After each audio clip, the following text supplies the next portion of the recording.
Hi, we are here today for the UFS web channel in Nelson Mandela Avenue. Ons is hier vandag om te kyk hoe die heel optogte is van al ons Koffsie studente, waar al die leiers van môre is, waar net 'n Koffsie die gevoel kry. Nou, al die koshuise het gekom in hulle vlotte gebou om geld in te samel vir gemeenskapsprojekte.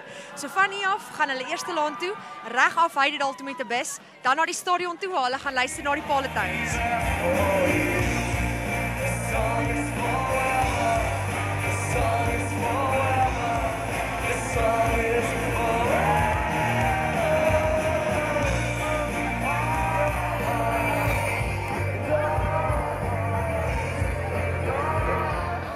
Die Koffsie Joel Komitee, die Koffsie Joel Studente, die Koffsie Koshuise, die Koffsie Studente van 2011, 'n heildronk op Koffsie!